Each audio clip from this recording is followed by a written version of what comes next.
세상에는 살아있으면서 죽은 자처럼 사는 사람이 있습니다. 사는 게 너무 힘들어요. 그죠? 왜 나는 사랑받지 못하는 사람일까? 왜 나는 이렇게 생겼나? 왜 사는지 모르겠어. 살아도 사는 것 같지가 않아. 불평하고 원망하는 사람은 죽은 자처럼 사는 사람입니다. 생전에 다른 일은 다 경험해 볼 수 있어요. 그러나 죽음만은 경험해 볼 수가 없습니다. 그런데 사람들은 어떻게 생각하나?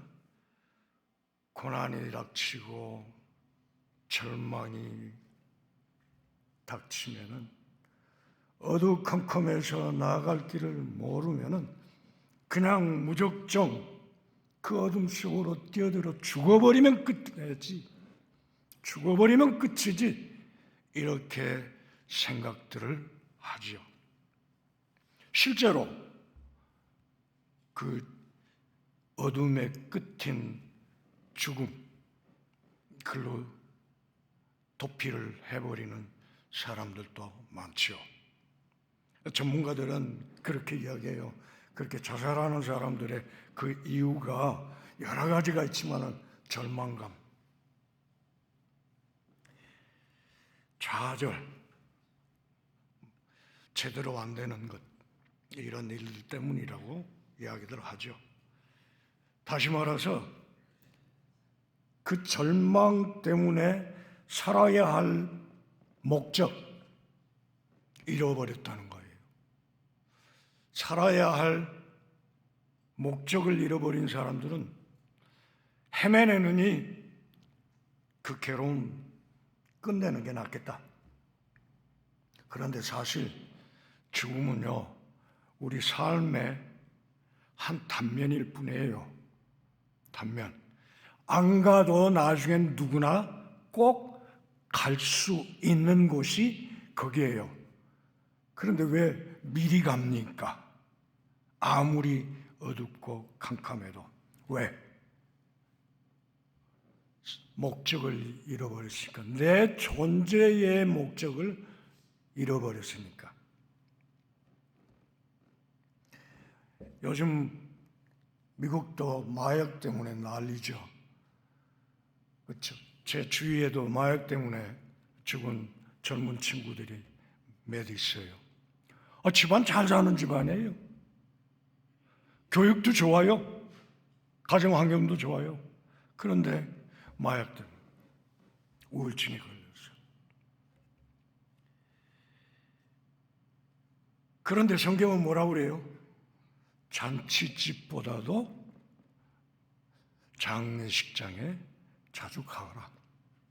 왜 그럴까요? 장례식에 가면은 돌아가신 분의 이력을 쭉 소개를 하죠. 말하자면 인생의 성적표예요. 성적표. 하나님 앞에 우리가 갔을 때 그 성적표 그대로 다 그보다 더 자세하게 나오는 거예요. 그래도 장례식에 가면은 그 죽은 이의 삶을 통해서 내가 살아있는데 어떠한 면에서 본받고 버려야 할 것이 무엇인가 배우라, 이 말씀입니다. 사람들은 그래요. 세상의 것들을 소유하고 추구하는 것만이 인생의 목표요, 목적인 걸로 알고 사는 사람들이 얼마나 많습니까? 그런데 우리 믿는 사람들은 세상의 것을 추구하고 얻는 것보다도 가장 먼저 얻어야 할 것이 무엇입니까? 하나님의 사랑이에요. 지속적인 사랑, 변함없는 사랑. 그런데 그것을 어떻게 지속적으로 그 사랑을 누리며 사는가? 지난주에 우리가 다윗이 죽음을 앞두고 많은 것을 준비했더라, 그걸 우리가 말씀을 들었어요. 과연 우리들의 삶에서 다윗처럼 하나님을 위해서 내가 이 땅에서 준비하고 있는 것이 과연 무엇인가? 하나님 앞에 내가 가서 그래도 하나님, 제가 이거 내가 했잖아요, 이야기할 수 있는 것들이 무엇이 있을까? 오늘이라는 말은 어제 죽은 이가 기다리고 기다리던 내일이랍니다. 우리는 이 말을 참 그냥 간단한 이야기로 생각하는데 가만히 생각해 보면 참 뜻이 있는 이야기예요. 과연 내가 이 오늘을 어떻게 살고 있는가? 세상에서의 성공한 사람들 보면은 행복해 보이죠? 행복해 보여요. 부족한 것도 없고 좋은 집에서 아주 그냥 예쁜 와이프 데리고 애들도 교육 잘 시키고 좋은 대학 나오고. 그런데 그것만이 인생의 진짜 가치 있는 삶인가? 또 어떤 사람들은 사회적으로 이름이 좋고 또 여유가 있어서 많은 것을 기부하고 돕고 살지요. 그런데 문제는 그거예요. 돕고 사는 삶이라 할지라도 결국은 그 속마음이 어떤 마음으로 하느냐, 제가 말씀 안 드려도 알잖아요. 자기 유익을 위해서, 자기 명예를 위해서, 특별히 정치가들 중 뿐입니까? 종교심이 좋다고 하지만은 엉뚱한 데 가가지고 그 신 앞에 빌고 비나이다 할 때 보면은 누구를 위해서 빌어요? 자기 자신을 위해서 빈다. 자기 자신의 유익을 위해서 빈다고. 자식을 위해서 빈다 하지만은 그게 남이 아니라 결국은 자기 명예를 위해서 비는 꼴이 되었다, 그 말이에요.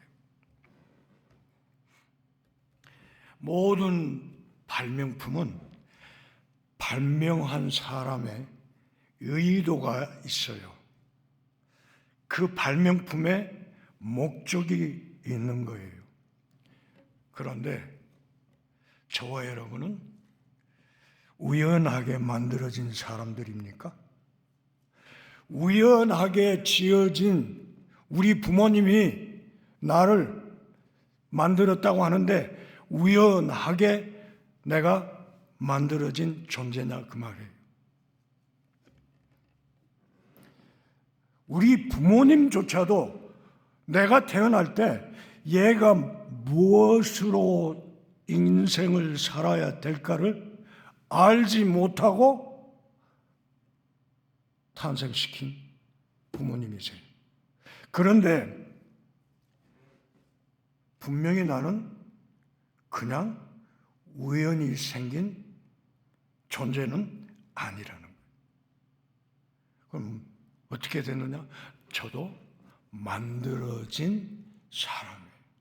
만들어진 존재예요. 그러면은 나를 지으신 이가 성경에는 하나님이시라고 했다고요. 하나님이 나를 지으신 목적과 의도가 있으시다, 그 말씀입니다. 아무리 내가 나를 찾고 나를 들여다보고 연구를 해서 무엇을 할까 상고를 고민을 해도 나는 나를 찾을 수가 없어요. 저도 옛날에 젊을 때는 명상은 아니지만 단전 호흡을 했어요. 근데 하다가 보니까 이게 우리 기독 신앙하고는 안 맞아요. 안 맞아. 물론 정신적으로 육체적으로 도움이 되는 때가 있었습니다. 그런데 그래도 깊이 들어가니까 이건 아니에요.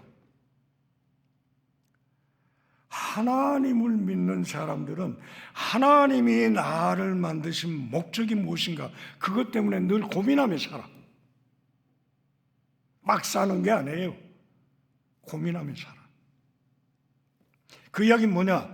내가 이 일을 하는 데 있어서 과연 하나님께서 기뻐하시는 삶인가? 일인가? 어떻게 살아야 하는가? 왜 살아야 하는가? 그 이유를 본문 10절에서 이렇게 이야기해요. 주께 합당히 행하여 범사에 기쁘게 하고. 누구에게 합당히 한다고요? 주께 합당히 행하고, 그리고 범사에 기쁘게 하고. 11절에도 보면요, 기쁨으로 모든 견딤과 오래 참음에 이르게 하시니.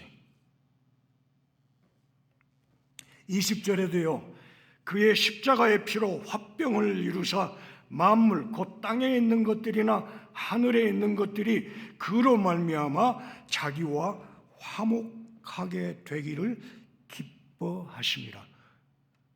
누가 기뻐하신다고요? 하나님이 기뻐하신대요. 결국 뭐냐? 내 삶에 있어서 나를 기쁘게 하는 그런 목적뿐만 아니라 가장 중요한 건 나를 지으신 하나님을 기쁘게 하는 것. 이런 기쁨은요, 우리 삶에서 어디에 있습니까? 가정에 있어요. 가정. 그런데 우리 하나님은요, 하나님의 가정을 만들어 주셨어요. 저와 여러분은 하나님을 누구라 부르세요? 하나님? 아버지. 아버지 되신 하나님. 나는 하나님의 자녀예요. 하나님의 가족이에요. 하나님이 만드신 가정 안에 내가 가족 구성원으로 사는 사람이에요. 이야, 대단한 존재예요. 대통령의 아들만 돼도 지금 얼마나 난립니까? 그런데 여러분, 저와 여러분은 하나님을 아버지라 부르는 존재다, 그 말이에요. 이거는, 이 가정은 혈육의 개념이 아니에요. 무슨 개념이냐? 하나님의 사랑 안에서의 개념이에요. 하나님의 사랑. 그 하나님의 사랑은요, 변함이 없으시고 진실된 사랑이에요. 그 사랑을 우리도 하나님께 드릴 뿐만 아니라 이 땅에서도 하나님이 나에게 준 이웃과 구성원, 구성사회에 함께 나누라 이거예요. 나누는 건. 나 혼자만 즐겁고 웰빙으로, 힐링으로 사는 게 아니라 나누는 것, 나 혼자 즐기는 것 아니라 나누는 것, 베푸는 것, 그게 가족 구성원이 해야 될 일이에요. 뿐만 아니에요. 식구들끼리는 어떻게 합니까? 진실되게 해야 되잖아요. 페이크하게 식구 간의 관계가 이루어집니까? 식구들이라는 것은 진실한 거죠. 진실한 거. 하나님은 우리에게 속이시는 것 아무것도 없어요. 진실해요. 하나님이 우리에게 말씀하시는 것은 우리를 죽으라고 광야에 던져놓는 게 아니에요. 광야에 던지시면은 분명히 광야에 보내는 목적과 이유를 아버지께서는 가지고 계시는 거예요. 그런데 우리 인간은 어렵고 캄캄하고 힘들면은 원망부터 먼저 해요. 사실 오늘 아침에도 제가 원망해가지고 좀 싸늘했었는데 오면서 어떻게 마음이 불편했는지 몰라요. 그리고 가족 간에는 뭐가 있습니까? 진실한 사랑으로 겸손하게 감싸주고 보듬어 주잖아요. 형보다 내가 더 나아. 그런 동생 있어요? 형은 동생보다 항상 감싸주죠. 형이 더 낮아지는 거예요. 근데 낮아지는 것도 좋지만 그보다 좋은 거는 섬기는 마음이에요. 섬기는 마음. 우리도 그렇게 부부지간에 섬기며 살지요. 섬겨주는 거예요. 아니 그런 말 하잖아요. 여왕으로 모시면 왕이 된다고. 여기 계신 남자분들은 왕으로 사십니까? 종으로 사십니까? 예, 왕된 종, 종된 왕. 저는 그렇게 살려고 노력합니다. 마음으로 그렇게 섬길 때, 부족한 사람을 섬길 때, 내 기쁨을 나눠줄 때, 그 기쁨은 2배, 3배 늘어납니다. 겸손한 마음으로 섬겨줄 때, 이상하게 내 속에 감사가, 기쁨이 넘칩니다. 그거 안 해본 사람은 몰라요. 여기 계신 분들은 다 해보셨지만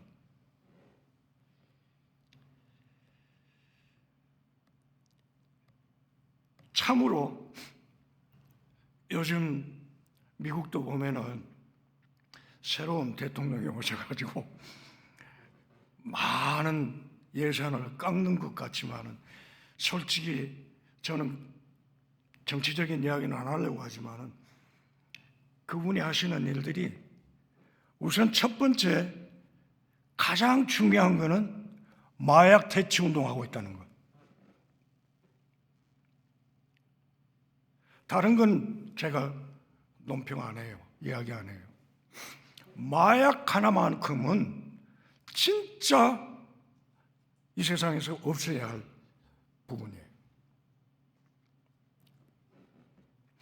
정말로 아까운 젊은 사람들이 순간의 어려움을 못 이겨서 마약했다가 그 인생 캄캄한 인생의 마지막 골목길 뛰어버리는 사람들이 얼마나 많습니까?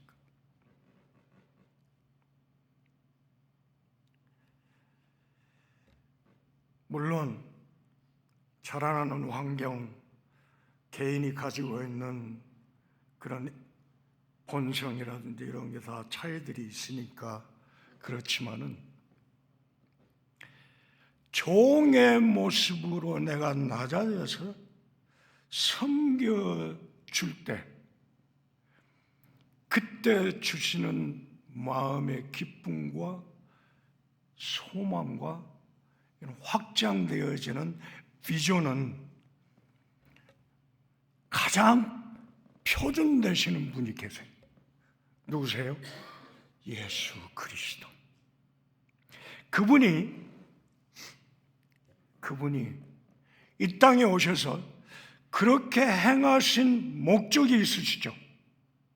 다시 말해서 하나님 아버지께서 그의 아들을, 신이신 하나님이신 그의 아들을 이 땅에 보내신 목적, 하나님이신 예수 그리스도께서 아버지 하나님의 그 뜻을 알고 순종해요. 이 땅에 오셔서 십자가에서 제물로 돌아가셨는데 그 제물된 목적이 누구를 위해서 피를 흘려 제물이 되셨느냐? 죄인들이에요. 한 사람이 죄를 지었을 때 사형수로 총살당해 죽거나 목을 메어 죽거나 목이 잘려 단두대에서 죽는데, 하나님은 오고 가는 모든 죄인들을 위해서 죽으셨다, 그 말씀이에요. 그 사실이 얼마나 지대한지 사람들이 인식을 못해요. 예를 들어 이런 거예요. 너무 큰 소리는 우리는 못 들려. 데시벨이 정해져 있어요. 지구가 돌아요. 세상 모든 만물은 움직이면 소리가 납니다. 지구가 도는데 지구 도는 소리 듣고 사는 사람 여기 계세요? 없어요. 예수님의 죽으심이 바로 그런 거예요. 사실이에요. 그런데 인식을 못해. 인식을 못하니까 그렇다고 해도 인정을 안 해. 인정을 안 하는 게 못하죠.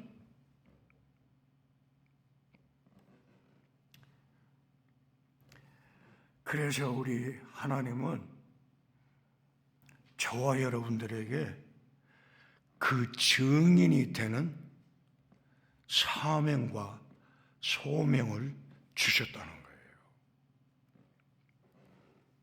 하나님은 지금도 일하세요.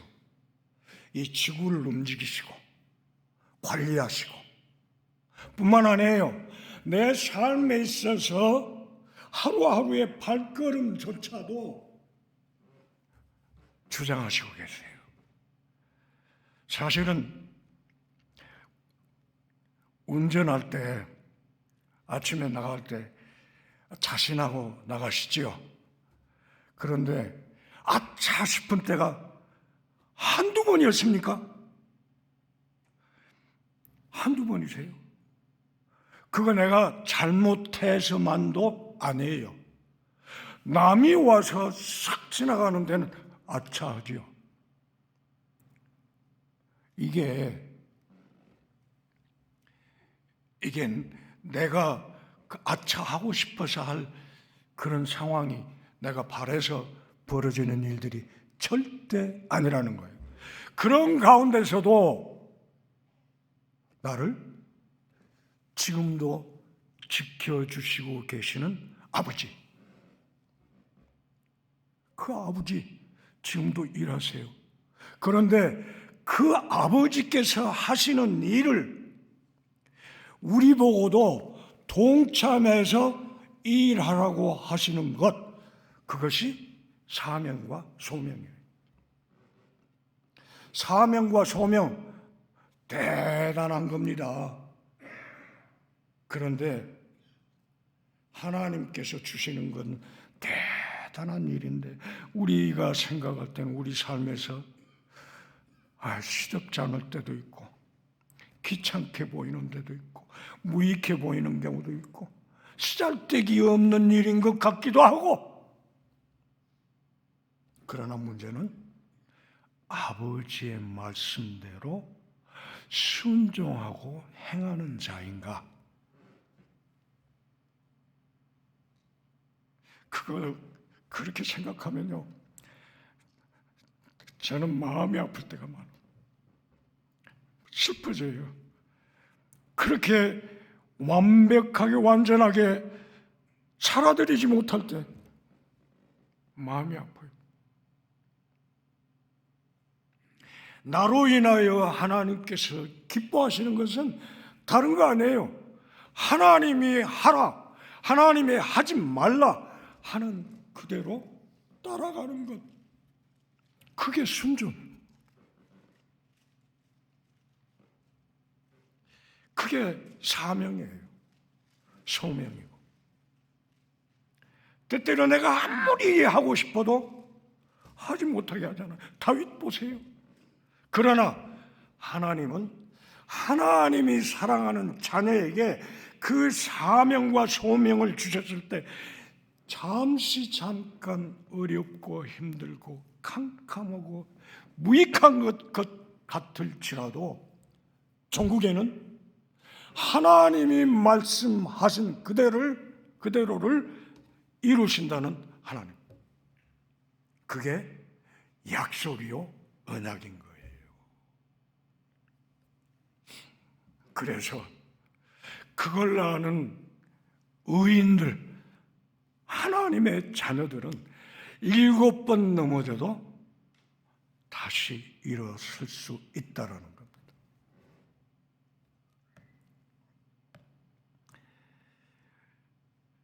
인생 목적을 분명히 하나님께 두고 살 때, 때때로 내가 길을 헤매고 어디로 가야, 어떤 방향으로 결정해야 될지, 어떻게 결정해야 될지, 어떤 상황 속에서 어떻게 해야 될지를 정말로 몰라 울부짖고 울부짖어도 응답지 아니하시는 하나님인 것 같지만은, 하나님은 들으시기 전에 이미 아시고 계신다는 것. 그러니 울부짖는 자에게 심령 속에는요 뭐가 있느냐? 믿음이 더 생겨, 더 강해져. 왜? 하나님께서 주신 소명과 사명인 줄 아니까. 이스라엘 백성들은 몇 년 동안을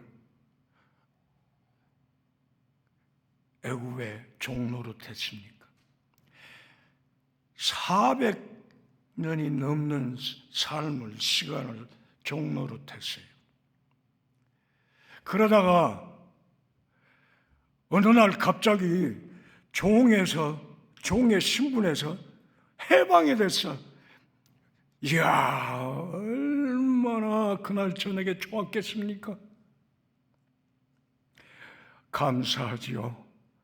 정말로 축제였어요. 지금까지도 그 민족은 그날을 축제로 삼고 지나와요. 그런데 바로 어디로 보냅니까? 광야로 보내요. 광야.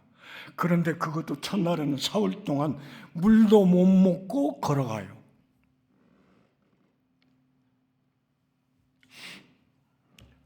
우리 아버지는요, 광야로 들어가서 그렇게 오랫동안 40년을 헤매게 하셨지만은 약속하신 그 언약의 말씀대로 분명히 들어가야 할 땅 들어가게 하시잖아요. 신학시대에 우리는 이 사실을 너무 잘 알죠. 너무 잘 알아요. 그래서 7번 넘어져도 부르짖는 자의 소망을 듣고 계시는 하나님이 계심을, 아버지가 계심을 우리는 믿는 사람. 그래서 담대해요. 담대해요. 이 믿음이 없는 사람들은 정말로 인생이 힘들고 괴롭다고 해요. 물론 하나님께서 주신 지혜가 많아서 세상에서 참 편하게 유복하게 부족함이 없이 잘 나가면 행복한 것 같죠. 그런데 돈이 다 해결해 줍니까? 인간의 사랑이 다 해결해 줍니까? 인간의 명예가 다 해결해 줍니까? 인생 지금까지 살아보니까 그게 아니더라고요. 가장 좋은 사랑은요, 진실한 사랑, 가장 짧은 시간이지만은 사랑하는 사람과 나누는 그 시간이 얼마나 귀하고 아름다운 것을 이제 아시잖아요.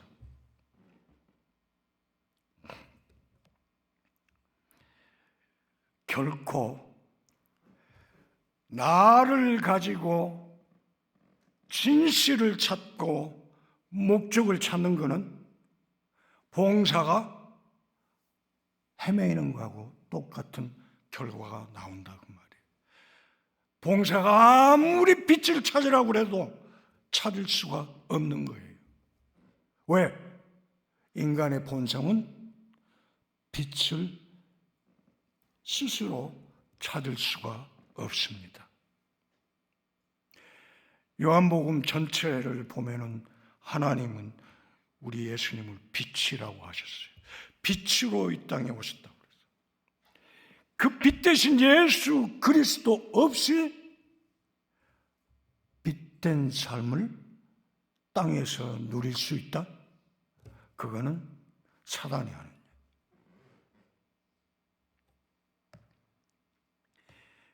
그래서 누구한테로 가야 돼요? 하나님께 나가야 돼요. 근데 대부분의 사람들이 그래요. 전도를 할 때 보면 아니 왜 예수 믿으라 해놓고 또 하나님 믿으라고 그러냐? 하나님 아버지는 너무너무 위대하시고 우리 눈에 보이지 아니하시는 분이에요. 그런데 그 하나님을 이 땅에서 우리 인간들에게 인간으로 오신 예수님이 하나님을 보여주셨다고 말이에요. 아이고, 말도 안 되는 소리 어떻게 사람이 하나님을 보여줘? 믿지 아니하는 사람들은 그렇게밖에 생각이 안 돼요. 심지어는 박사학위 가지고 있는 사람조차도 다른 신을 섬기는 사람들은 더더군다나. 그런데 예수 그리스도 안에 있는 사람들은 그 사실을 믿어요. 우리가 날마다 태양을 봅니다. 그 태양 가서 만져본 사람 있어요? 그 태양이 없다고 부정하는 사람이 있어요? 그런데 아무도 가서 태양을 직접 만져본 사람이 없어요.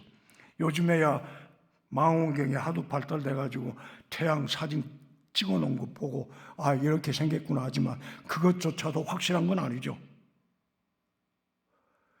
하나님이 그러시다고 말해요. 그 하나님을 예수 그리스도라는 신이 인간의 몸을 입고 와서 인간들에게 보여주신 거예요. 만약에 우리가 메뚜기라면 예수님도 오실 때 메뚜기로 오셨을 거예요. 왜? 소통해야 되니까.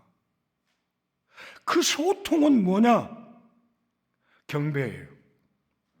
하나님 앞에 나아가서 예수 그리스도 이름으로 경배 드리는 것, 그게 방법이에요. 이렇게 말씀 듣는 것, 이게 방법이에요. 하나님을 아는 방법. 그런데 사람들은 대부분의 경우 예배를 예배답게 드리질 못해요. 자주 들으셨죠? 예배당에 앉아서 예배드리면서도 생각은 딴 데가 있고 또 들락날락하고, 목사님이 정말로 며칠을 연구하고 기도하고 그러고 준비한 말씀인데 들락날락 왜 한 줄 아세요? 어떤 분들은 어느 교회 가면은 교회 점심 준비하느라고, 또 어떤 특별한 날에는 밖에 나가서 미리 고기 준비, 불 피우고 고기 구워 놓으라고 예배에 안 들어와. 그렇게 잘못 알고 있는 사람들, 그 잘못을 보고도 아무 소리 못하는 목사님들,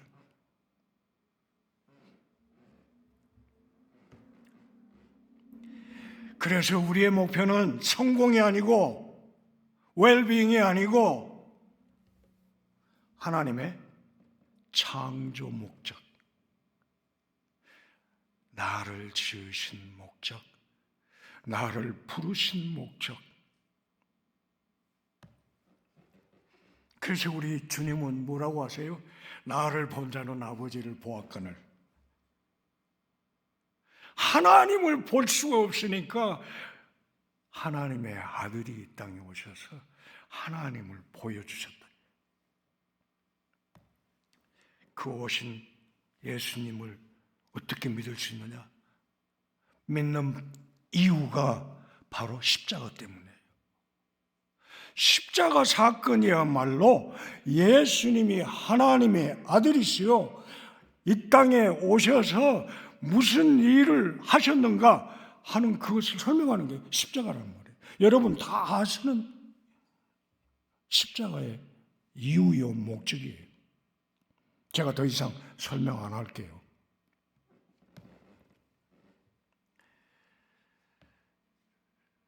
진짜 우리 주님은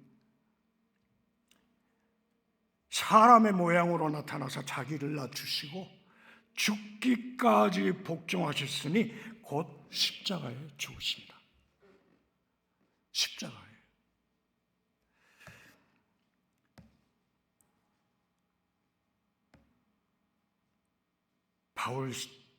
바울도 이렇게 이야기하고 있어요.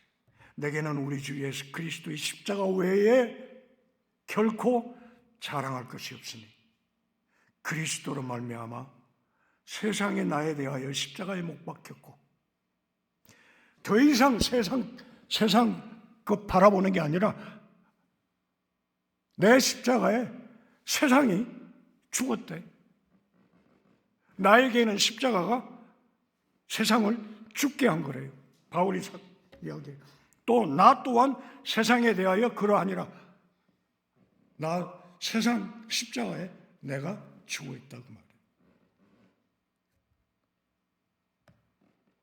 우리가 알거니와 우리의 옛사람이 예수와 함께 십자가에 못 박힌 것은 죄의 몸이 죽어 다시는 우리가 죄에게 종노릇하지 아니하려 함이니, 내 죄 때문에 내가 사단의 종노릇할까 봐 거기에서 벗어나게 하시고자 십자가를 지셨대.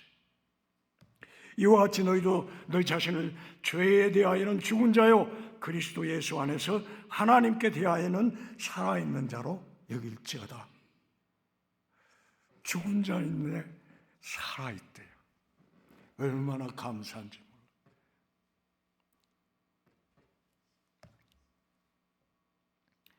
자녀들은 혈과 육에 속하였으며 그도 또한 같은 모양으로 혈과 육을 함께 지니심은 죽음을 통하여 죽음의 세력을 잡은 자 곧 마귀를 멸하시며. 예수님의 십자가 사건은 바로 이거예요. 죽음을 가지고 우리를 통솔하고 죄의 종으로, 자기의 종으로 쓰고 있는 그 사탄을 예수님이 육체의 몸을 가지시고 십자가에서 죽으시면서 남들이 볼 때는 사단에게 졌다라고 이야기 표현을 하지만은 결코 그게 아니라 뭘로 이기셨어요? 부활. 말씀하신 대로, 약속하신 대로, 언약하신 대로 3일 만에 다시 살아나셨다.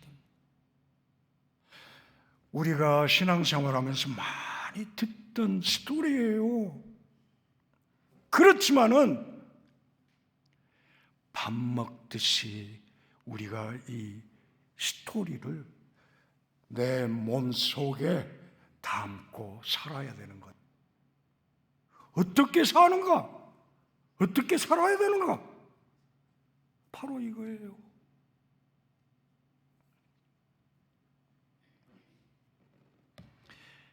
그분의 부활과 함께 내 죽었던 육체와 영혼이 다시 살아날 것이다.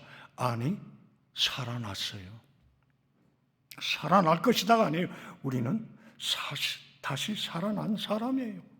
내 옛사람은 이미 십자가에서 우리 주님 죽으실 때 죽었어요. 그런데 3일 만에 살아나실 때 내가 새 사람이 되도록 해주신 놀라운 그 역사가 내가 예수 그리스도를 구주로 믿는 그 순간 나에게 똑같은 능력으로 역사하셨다. 그 말씀이에요. 대단한 존재입니다. 죽었다가 살아난 존재들.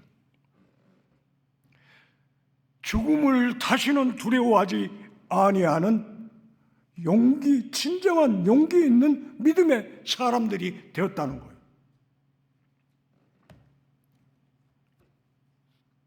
그렇습니다. 영원한 부활의 생명을 오늘, 아니, 내가 예수 그리스도를 나의 구주로 고백한 그 순간부터 나는 부활의 새 생명으로 이 땅에서도 영혼의 발걸음을, 생명의 발걸음을 걷고 있다는 거예요. 그 영원한 발걸음은 끊임없이 내가 이 세상을 떠나는 그날까지 지속될 뿐만 아니라 어디까지? 하나님 앞에, 하나님의 전에 가서 영원히 영원한 세계에서 아름다운 찬송의 생명으로 살 수 있는 복을 저와 여러분들에게 주신 하나님의 그 사랑과 예수 그리스도의 십자가 은혜, 그러면서 이 땅에서 부활의 생명처로 여전히 죄 가운데 이 세상에서 우리가 있다 할지라도 새 생명으로 살 수 있도록 지혜와 능력을 주시는 성령 하나님께서 우리 속에 지금 함께 주장해 주시고 사는 존재가 되신 여러분을 예수 그리스도 이름으로 축복합니다. 아멘.